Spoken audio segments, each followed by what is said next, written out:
नमस्कार. आजच्या व्हिडिओमध्ये आपण माझ्या बेडरूमची आठवड्यातून एकदा केली जाणारी deep cleaning step by step पाहणार आहोत.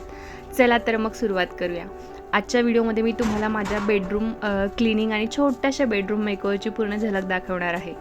खरं सांगायचं तर गेल्या काही दिवसांपासून माझ्या बेडरूममध्ये थोडं क्लटर झालं होतं. कपडे, काही वस्तू आणि रोजच्या वापरातील सामान इकडे तिकडे झालं होतं. त्यामुळे खोली थोडी मेसी आणि अनऑर्गनाइज दिसत होती. म्हणून आज ठरवलं की चला आज पूर्ण बेडरूमची क्लिनिंग करूया आणि आपल्या बेडरूमला एक फ्रेश आणि सुंदर लुक देऊया. सर्वात अगोदर मी ही बेड साईडची जी माझी लाईटिंग आहे ती अगोदर लावली होती, ती खराब झालेली होती, ती मी काढली आणि नवीन मागवलेली होती, ती मी इथे आता इन्स्टॉल करणार आहे. आणि छान असं इन्स्टॉल करून झाल्यानंतर त्याच्यावरती जे डबल सायडेड टेपच्या सहाय्याने मी इथे इन्स्टॉल करते आणि त्याच्यावरून शॉक वगैरे कदाचित लागू नये कधीच, म्हणून मी त्याच्यावरती ना हा सेलो टेप लावत आहे, जेणेकरून कधीच शॉक वगैरे लागायला नको. लागणार तसं नाही, पण सेफ्टीसाठी मी हे करून घेते. आणि हा बेड ओढताना मला इतकं म्हणजे हे प्रेशर देऊन हा बेड जो आहे तो सरकावा लागला आणि जी लाईटिंग आहे ती पूर्ण इन्स्टॉल झाली. देवाचं नाव घेऊन मी तो बेडसुद्धा मागे सरकवला आता आणि बघते की ते इन्स्टॉल केल्यानंतर म्हणजे बेड मागे सरकवल्यानंतर कसं दिसतंय. तर थोडासा बेड मला पुढे सरकावा लागला. तर जी लाईटिंग लावली होती ती खूप सुंदर दिसते. आणि हो, सगळ्यात आधी मी बेडरूममधल्या अनावश्यक वस्तू बाजूला केल्या, कपडे व्यवस्थित फोल्ड करून ठेवले आणि ज्या वस्तू त्यांच्या जागेवर न होत्या या योग्य जागेवर ठेवल्यात आणि बाकीचे जे कपडे मला म्हणजे लागत नाही ते मी बेडमध्ये ठेवले.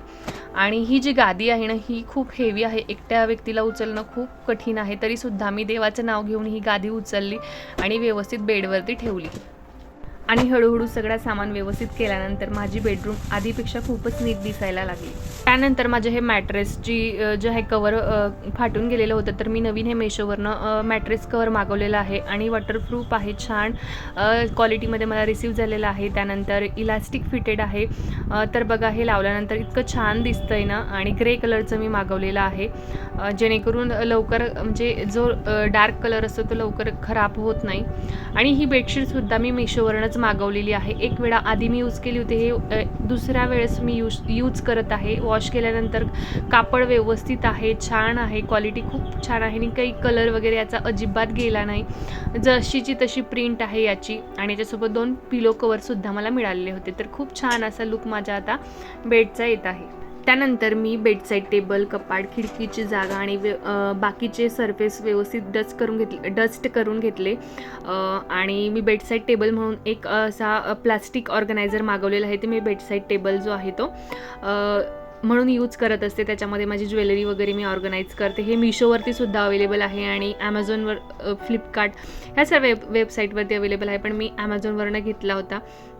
त्यानंतर मला इथे हे कम्प्युटरसाठी आणि हे एक्सटेन्शन बोर्ड लावावं लागतं, तर मी बेड खालून त्याची जी वायर आहे ना, एक्सटेन्शन बोर्ड जे आहे ते मी बेड खाली ठेवणार आहे. आणि मग तिथे कम्प्युटरचे जे वायर्स वगैरे आहेत ते आपण प्लग करून छान प्रकारे कम्प्युटर यूज करू शकतो. बेडच्या आजूबाजूची आणि खालील भागही साफ करून घेतला. क्लिनिंग करताना खरंच जाणवतं की घरातील एखादी छोटीशी जागा जरी मेसी झाली तरी पूर्ण रूमचा लुक बदलतो आणि तीच जागा स्वच्छ केल्यानंतर मनालाही खूप छान आणि फ्रेश वाटतं. इथे मी या शेल्फवरती जे काही डेकोरेटिव्ह पीस ठेवलेले आहे ते सुद्धा मी छान डस्ट करून घेणार आहे आणि छान तिथे परत रिअरेंज करणार आहे. ज्या भिंतींवर धूळ साचलेली होती ती सुद्धा मी छान पुसून घेतलेली आहे, कारण व्हाईट भिंत आहे आणि त्याच्यावरती जे डस्ट लवकर दिसून येते, त्यामुळे छान भिंतीसुद्धा मी क्लीन करून घेतलेल्या आहे. बेडशीट याच्या अगोदर मी का टाकून घेतली, कारण सर्व जो सामान आहे तो खाली होता आणि जागा नव्हती रूममध्ये, म्हणून मी बेडशीट टाकून घेतली. आणि जे गाद्या वगैरे आम्ही रोज खाली रात्री टाकतो झोपायला, ते बेडवरती मी ठेवून घेतले, जेणेकरून जो खालचा सरफेस आहे तो थोडा मोकळा व्हावा आणि मला काम करायला छान जागा मिळावी. त्यानंतर मी हा स्टडी टेबल जो आहे तो बेडरूममध्ये लावला होता आणि 3 वेळा फिक्स केला, पण 3ही वेळा तो निघून गेला, म्हणजे लूज होऊन जातोय परत. त्यामुळे मी परत त्याला आता व्यवस्थित फिक्स करणार आहे आणि बघूया आता किती दिवस हा फिक्स राहतो. जर नाही राहिलं तर मग याच्यासाठी व्यवस्थित मला जे आहे ते टूल्स किंवा खिळे जे आहेत ते आणावे लागणार आहेत आणि त्याने मग फिक्स व्यवस्थित करावा लागेल, कारण हा 8-10 दिवस वापरला का तो नंतर लूज होऊन जातोय.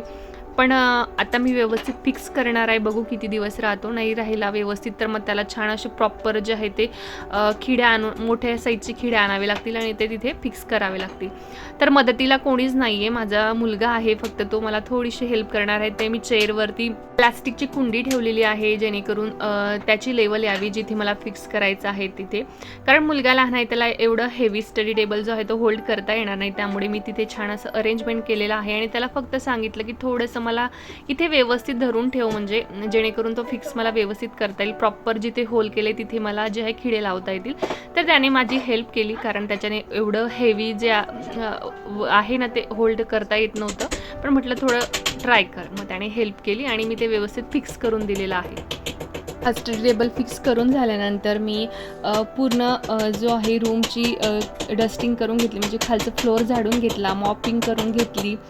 क्लिनिंग पूर्ण झाल्यानंतर आता माझा फेवरेट पार्ट म्हणजे तो डेकोरेशनचा. थोडाफार ज्या वस्तू आहेत त्या व्यवस्थित अरेंज करून ठेवला मी जागेवरती, जेणेकरून जे आहे माझं बेडरूम व्यवस्थित प्रॉपर छान असा त्याचा लूक यावा. नवीन बेडशीट बेडवर लावल्यानंतर बेडरूमचा पूर्ण लुकच बदलून गेला. क्लीन आणि फ्रेश बेडशीटमुळे बेड खूप सुंदर दिसायला लागला. बेडशीट नवीन असल्यामुळे बेडला एकदम फ्रेश आणि सुंदर लुक आला. बेडसाईड लाईटिंग आता माझ्या बेडरूममधला खूप अजून एक फेवरेट पार्ट म्हणजे बेडसाईड लाईटिंग. मी बेडच्या बाजूला सुंदर लाईटिंग लावलेली आहे. दिवसा रूम खूप ब्राईट आणि क्लीन दिसतो, पण रात्री ही लाईटिंग चालू केल्यानंतर बेडरूमला एकदम कोझी आणि पीसफुल फील येतो. आणि फायनली माझ्या बेडरूमची क्लिनिंग आणि छोटासा मेकओव्हर कंप्लीट झाला आहे. जी बेडरूम आधी थोडी क्लटर्ड आणि मेसी वाटत होती ती आता खूपच क्लीन, ऑर्गनाइज आणि फ्रेश दिसत आहे. नवीन बेडशीट, नवीन बेड कवर आणि बेडसाईड लाईटिंगमुळे बेडरूमला एकदम नवीन लुक मिळालेला आहे. घरात मोठे चेंज करण्याची गरज नसते, कधी कधी फक्त थोडं क्लटरिंग, प्रॉपर क्लिनिंग आणि काही छोट्या गोष्टी चेंज केले तरी आपली जागा खूप सुंदर आणि कम्फर्टेबल वाटू लागते. आणि सगळ्यात महत्त्वाचं म्हणजे आपली बेडरूम स्वच्छ आणि व्यवस्थित झाल्यानंतर मनालाही खूप छान वाटते. तर हा होता माझा आजचा बेडरूम क्लिनिंग आणि मेकओव्हर. तुम्हाला माझा हा क्लिनिंग आणि मेकओव्हर कसा वाटला नक्की सांगा.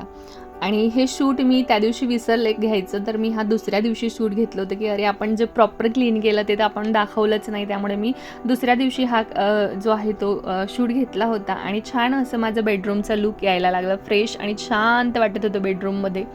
त्यानंतर मला काही माझे जे कुशन्स कवर आहे, सोफा कवर्स आहे, त्यानंतर बेडशीट्स आहेत, दिवाण सेट आहेत, कार्पेट्स आहेत, हे सर्व मला अरेंज करून ठेवायचं होतं. तर चला मी तुम्हाला ते सुद्धा दाखवते मी कशा पद्धतीने अरेंज करते आणि कुठे मी त्या गोष्टी ठेवत असते. सगळ्यात आधी मी सगळे कवर्स एकत्र काढून घेतलेले आहेत. जिथे मी सर्व गोष्टी ठेवलेल्या होत्या ते सर्व पूर्ण मी बाहेर काढून घेणार आहे, कारण मला तो पूर्ण जे आहे ते व्यवस्थित स्वच्छ करून घ्यायचं होतं, डीप क्लीन करून घ्यायची होती. त्यामुळे मी सर्व जे पिलो कवर्स, कुशन्स कवर, बेडशीट्स जे काही तिथे मी ठेवलेलं आहे ते सर्व मी आधी काढून घेणार आहे. त्यानंतर मग तिथे छान मी झाडू वगैरे मारून थोडंसं काही जाडं वगैरे आलं असेल तिथे मी व्यवस्थित प्रॉपर काढून घेणार आहे, कारण मी 4-5 महिन्यातनंच एक वेळा ते पूर्ण काढत असते आणि व्यवस्थित डिक्लटर करून परत मग त्याच्यामध्ये व्यवस्थित अरेंज करून ठेवत असते. माझ्याकडे बऱ्याच कलरमध्ये सोफा कवरसुद्धा आहे, कुशन्स कवर आहेत, कार्पेट्स आहेत, ते सर्व मी इथे अरेंज करून ठेवते. जे सणासुदीला लागतं ते वेगळं ठेवते आणि जे डेली यूजला असतं ते मी वेगळं ठेवते. तर काही दिवसांपासून जे आहे ते व्यवस्थित अरेंज केलं नव्हतं, त्यामुळे ते व्यवस्थित दिसत नव्हतं. म्हटलं चला व्यवस्थित एक वेळा अरेंज करून ठेवूया आणि तुमच्यासोबतही शेअर करूया की मी कशा पद्धतीने जे आहे ते माझे सोफा कवर्स, पिलो कवर्स, कार्पेट्स अरेंज करून ठेवत असते. सगळ्यात आधी मी सगळे कवर्स एकत्र काढून घेतले आणि त्यांना वेगवेगळ्या प्रकारामध्ये सेपरेट करून घेणार. बेडशीट मी एकसारख्या सेटमध्ये ठेवते, म्हणजे प्रत्येक बेडशीटसोबत त्याचं मॅचिंग पिलो कवर्स असेल तर ते दोन्ही एकत्र फोल्ड करून ठेवते. त्यामुळे पुढच्या वेळी बेडशीट काढताना मॅचिंग पिलो कवर शोधायला जास्त वेळ जात नाही. आणि जे सोफ्यावरती आपण कुशन्स लावतो ना त्याच्यामध्ये मी असे एका कुशनमध्ये जे आहे ते आपले कुशन्स कवर फोल्ड करून ठेवते, जेणेकरून जागाही कमी लागते आणि एकाच याच्यामध्ये आपल्याला ते शोधायलाही जास्त वेळ लागत नाही. एकाच जागेवरती ते आपल्याला मिळतात. तर ज्याच्या सेटमध्ये मी सोफ्याचे कवर आणि कुशन्स कवर एकत्र असे फोल्ड करून ठेवते, जेणेकरून मला जास्त शोधायला वेळ लागत नाही. त्यानंतर कुशन्स वेगळे व्यवस्थित फोल्ड करून ठेवते. सोफा कवरचा सेट असेल तर व्यवस्थित सगळे कवर्स एकत्र ठेवते, त्यामुळे गरज पडल्यावर पूर्ण सेट एकाच वेळी मिळतो.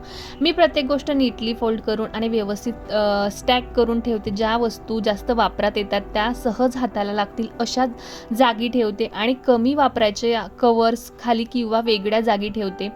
मला ऑर्गनायझेशन करताना एक गोष्ट नेहमी लक्षात ठेवायला आवडते. प्रत्येक वस्तूची एक फिक्स जागा असावी.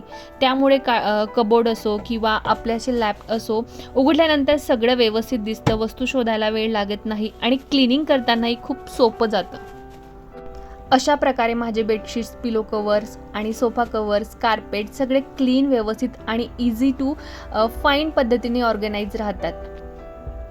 आणि खरं सांगायचं तर अशी छोटीशी ऑर्गनायझेशन केल्यानंतर कबोर्ड असो किंवा असे लॅप असो उघडलं की सगळं नीट आणि व्यवस्थित दिसतं, त्यामुळे मनालाही खूप छान वाटतं.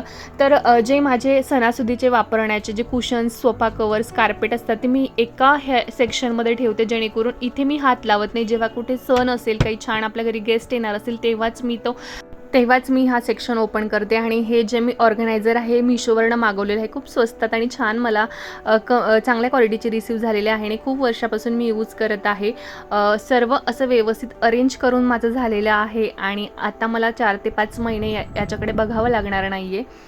तर आता किती दिवसपर्यंत ऑर्गनाईज राहतं हे आपल्यावरती असतं, कारण आपण जी वस्तू जिथून काढली तिथे प्रॉपर ठेवली ना, तर जे आपण व्यवस्थित अरेंज केलेलं आहे ते खूप दिवसापर्यंत अरेंज राहत असतं. तुम्हाला माझा हा व्हिडिओ आवडला असेल तर लाईक, कमेंट करायला विसरू नका. तुमचं मत नक्की सांगा आणि माझ्या चॅनलला सबस्क्राईब करायला विसरू नका. पुन्हा भेटूया अशाच एका नवीन आणि सुंदर व्हिडिओमध्ये. Thank you so much for watching. Bye, take care. Bye bye.